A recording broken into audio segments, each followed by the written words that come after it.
Getting book reviews. Oh man, this is a hot question I get quite a bit over on my YouTube channel and on the regular. A lot of people say, hey, how do I get more book reviews? I need to get some more book reviews. Can I get review swaps? Is it okay if I get reviews here, there, and there? You know what? I'm just going to go ahead and answer this in a 3-part podcast series where we're going to start it out with the very basics about how to get reviews for your book on Amazon. So you want to make sure you stay tuned to today's podcast. What's happening? It's Dale here, and I'm just tickled to death. You took a little bit of time out your day to spend a little bit of time with me to talk about my favorite thing, and that is self-publishing books. Listen, folks, I think you know where I'm going with this. You know, you're like, oh, don't you skip forward on that podcast, all right? Don't you hit fast forward. You're going to hear me out for just a second because there's a good reason. We're going on month 2 of working with a specific sponsor that I'm working with, and why? Because they're phenomenal. They're fantastic. You all know that I recommend building a brand to sell more books. Now, there's a service that can handle that for you. Check out Author Brand Kits. They take care of everything for you. Websites, emails, social media, and way too much more. Instead of me bloviating about it, I'm going to just say this right now. If you're listening to the podcast, you're at a gym. If you're listening to this podcast and you're in a commute to work or you're in your car, if you're listening to this podcast and you're going for a run outside, stop everything you're doing. All right, stop. You're going to go over, pull over your car. You're going to open up a browser on your phone, or if you're sitting at your desk right now, you're going to open the browser there, and you're going to type in dalelinks.com/ABK to get 25% off for a limited time on your author brand kit. You need to go take a look at this. You can actually see some results. If you go over to my own personal author site at DaleLRoberts.com. You can go to selfpublishingwithdale.com. You can go to DaleLinks.com. You can even go to the featured fiction author on Book Rescue, Thomas A. Bradley. Go to thomasabradley.com to take a look at his website and see all the different examples. And there's even more examples if you were to go over to the sponsored link of DaleLinks.com/ABK. All right, let's go ahead. We've got a lot to get through here today. And so I don't want to mince any words. When it comes to getting reviews, it is a critical function of your self-publishing business because without that third-party credibility, that proof, it becomes so much harder. And I think I even cited a source at some point or another. You can actually pick up a copy of Amazon Reviews for Books if you want to find out more details. But I believe that there was a case study done where a product had 5 reviews placed on it, and a product had 0 reviews placed on it. And they saw a substantial uptick in sales for the product with just the 5 reviews versus the one without it. Now, I think it was like, it might have been 200%, 2,000% in, difference in the sales. You can find that out inside the book. I've got the full cited source on that. But nonetheless, that is why you really need to get reviews. Now, you're probably saying, okay, Dale, I know I want to get reviews. How do I get it? Before we put the cart in front of the horse, we're talking about Amazon here. That's going to be the very first thing. Let's just get that out the rip. We need to know what are their guidelines. Now, some of you might say, well, that's common sense. Yeah, common sense isn't always common practice. So I think it's important we go ahead, let's chip away, let's get it out the way. I'm going to read this verbatim. Customer reviews help customers to learn more about the product and decide whether it's the right product for them. Okay, we kind of just explored that. That makes sense. Customer reviews should give customers genuine product feedback from fellow shoppers. We have a 0 tolerance policy for any review designed to mislead or manipulate customers. Now remember that. So in the event you're looking for reviews, you should never tell your reviewer, I need you to put this keyword in here because if I have more keywords, I'm going to be more discoverable. You're kind of misleading and you're also manipulating those reviews. So, and by the way, just going to go ahead and I'm just going to touch on this really quick. If you're telling your reviewers to leave a specific keyword inside your reviews, just stop doing it. Stop doing it. There has never been irrefutable proof that that actually works. It's just better to let your reviewer do their job and leave an honest review rather than you coaching them through what you need to serve you better. All right, so next one. We don't allow anyone to write reviews as a form of promotion.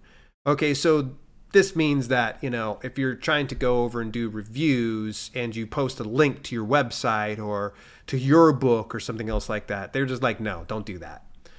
All right, so here's where the part that it's plain and clear here. There's no ambiguity on this one. The following are types of reviews that we don't allow and will remove. Now, keep in mind, I removed a couple of these because it was based on other different types of products, but it's good that we kind of understand this and get this out the way. First one, a review by someone who has a direct or indirect financial interest in the product. So meaning that, for instance, my wife can't go over and leave a review on my book because she kind of has, she has some financial interest in it. Because obviously if I have more reviews on there, that means I'm going to get some more sales. And so she kind of benefits from that. Whether you consider that direct or indirect remains to be seen. Next thing is a review by someone perceived to have a close personal relationship with the product's owner, author, or artist. Kind of like the last one, but now this one's a little bit more, hey, don't use your mom, or don't use your wife or husband or significant other. And the way to kind of look at this is if somebody lives in the same house, shares the same bank account, or any kind of information with you, they shouldn't be leaving a review. All right? Just get it right out the way, right? Even if they have a different Amazon account, if they have anything that they share with you, they should not be leaving a review. All right, a review by the product manufacturer posing as an unbiased shopper. So they're pretty much saying, don't leave reviews for yourself. Don't try to be slick about it. Don't try to open up a different Amazon account. Oh, my name is Hobart Bailey, and I've left a review for myself. This is the best book since sliced bread, and I think Dale is fantastic. Oh my gosh, if we only had more Dales in the world. Don't do that. Don't do that. I had a coaching client once when legitimately I looked over his reviews one time, and I saw him leave a 5-star review for his own book. Those of you that listen to this podcast can't hear me. I just slapped myself in the face. I just went ahead and it's a full face palm here, folks. Don't review your own book. Now, I made the mistake. I was on Goodreads one time, and I was like, I wonder if you can review for your own book. And I found out I did. And I'm like, how do I remove this? Oh my gosh. I seem like a complete cornball leaving a review for myself. Don't leave a review for yourself. All right, here we go. Multiple negative reviews for the same product from one customer. So, it's easy to see. Don't try to go over and sink down your quote-unquote competition. Listen, folks, if you view somebody as a competitor within your niche, you're in the wrong business. If somebody's in your niche, they should be your collaborators, not your competitors. So never go over and try to bring somebody down with negative reviews, no less multiple ones across multiple products. That's just wrong. A review in exchange for monetary reward. All right, now this is where this gets very interesting. About a couple years ago, I think the name was, he was a fiction romance author. Chance Carter was his name. And he pretty much left a bribe of sorts in his books requesting for a review. If you leave a review and you show us proof, we will enter you for a contest to win Tiffany's jewelry. Not making this up. This is 100% legit. And it got him a lot of reviews, but it also got him in a lot of hot water. You should not be bribing somebody. When they leave a review, the most that you should be giving them is thanks. That's it. Thank you. They leave a 1-star review, thanks, I appreciate that. They leave a 5-star review, thanks, I appreciate that. There should not be any exchange, all right? Even if you are giving them, let's say, an advanced reader copy, there should not be like, hey, they leave a review. Now that you left a review, I'm going to send you a fruit basket. No. A negative review from a seller on a competitor's product. Kind of touched on that. A positive review on a product in exchange for receiving a positive review from them. That's a review swap, folks. I've said this time and time again. Do not do review swaps. It's right now in plain English. Don't do review swaps. You should never, ever do a review swap on Amazon lest you would like to get your review privileges removed from you. And trust me, I'm speaking from firsthand experience. 2015, Amazon came in, saw that I was doing review swaps. This is before I knew any better, and they removed my privileges. And I've lost quite a bit because of that one mishap. And I can promise you that I will not make that mistake again. because they removed my privileges. All right, we got all those things out the way. Now let's go ahead and talk about 5 ways to get book reviews on Amazon. So here we go. I'm just going to there's no order of importance. All right, we're just going to start out with number 1. To get your first book reviews, the easiest way to do it, book placement. Put it in the very back of the book, directly after the end or directly after your conclusion as a nonfiction author, but before you're about the author. Now, there are some exceptions to the rule. Some exceptions. I'm just going to put a pin in those exceptions because honestly, we're talking about getting reviews, and if that's your priority, that should be the very first thing following the end. A call to action just as simple as, hey, now that you finished reading this book, it'd mean the world to me if you left an honest review over at xyz.com. You'll redirect them over to Amazon's platform to where they can leave the review. Now, there's a special review link. I'll leave that inside the show notes here for the podcast, so that way you have that. But it's just as simple as, I think it's amazon.com/gp/product-review/ and then enter your ASIN. All right. If you don't remember that, again, I'm going to put it inside the show notes here. But you want to put that inside your book. That way people are going in and leaving a review. And you're going to get so much more organic reviews than, say, if you were to go without. Now, if you were to go without in your book, that's totally fine, because keep in mind, when somebody finishes your book, Amazon prompts them to go ahead and leave a review. All right? It automatically comes up.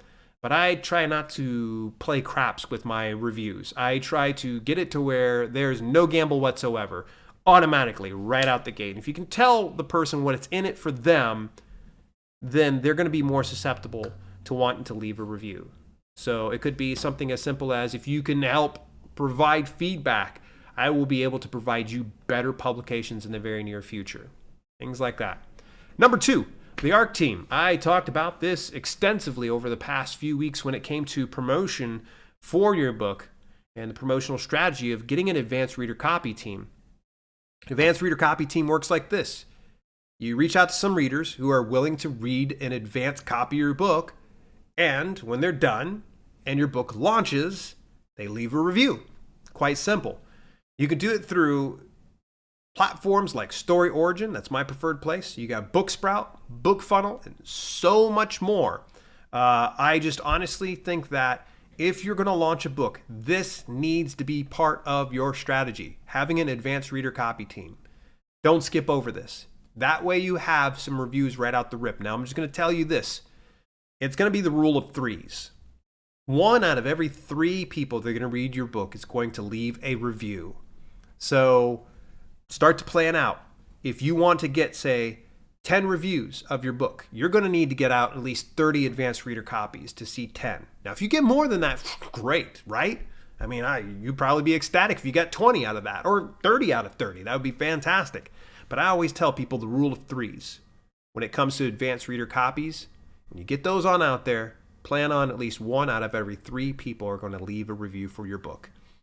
All right, so you got the ARC team.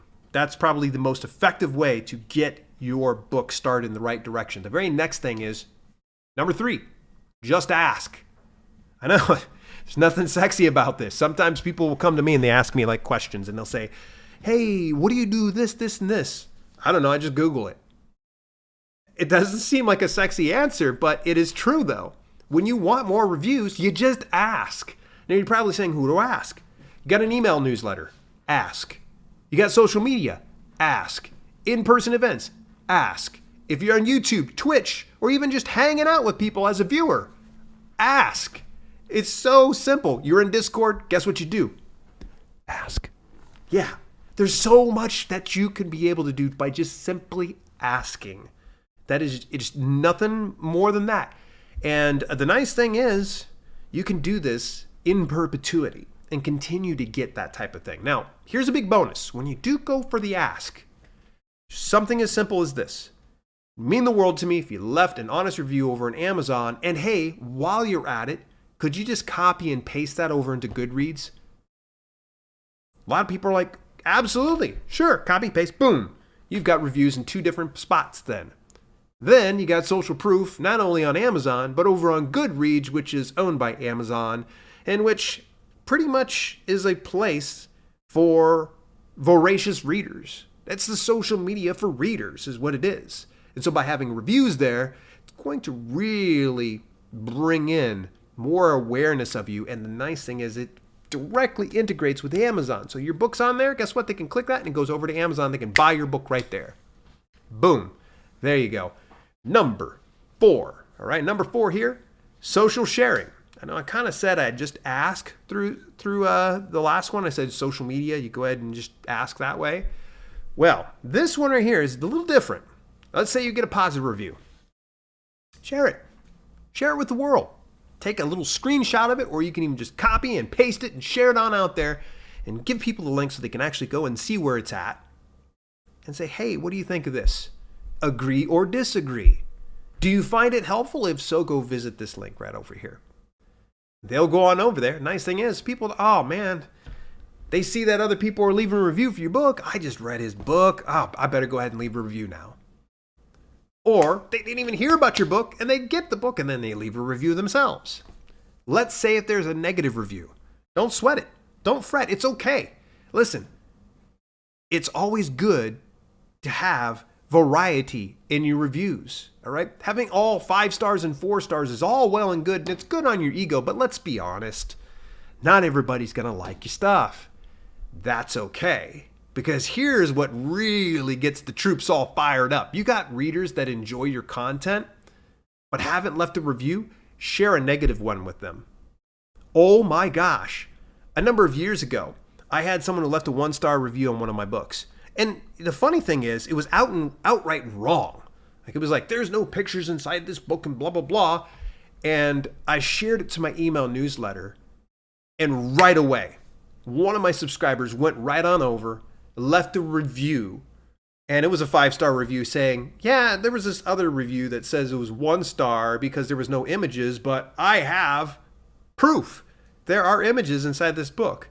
And it was just the funniest thing because all I did was share that. That person was like all of a sudden like, oh no. No, they went ahead, they took off their earrings, they pulled off their bracelets. They got ready to fight. Because as soon as you see that negative review as a reader, you're like, no, I'm not letting that stand. And the nice thing is it brings in additional reviews. Sometimes it balances out that negative review. So there you go.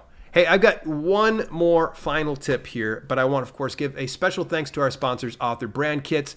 What if I told you that you could have a complete author platform done for you in 4 weeks? Author Brand Kits is the answer. Find out what it's all about at dalelinks.com/ABK. Again, that link is inside the show notes today. My final tip as we start to round the bend here, and you're probably just going to drive you crazy because you're going to have to listen to next week's podcast. It's editorial book reviews. Now, you're probably saying, but wait, Dale, hang on a second. Editorial reviews can't be posted on Amazon. Au contraire, it can be posted on Amazon, the Author Central dashboard. And I'm going to talk about that going into next week. So you're going to want to make sure that you just catch up with me the next week's podcast recording because we're going to talk all about editorial book reviews, getting reviews for your book. And so, yes, make sure you tune in for that this very next week. Hey, you know, the funny thing is, over the past few weeks, we've been going over the 20-minute mark, and it's always my aim to try to hit it right about 20 minutes, almost like watching a television show, minus the commercials.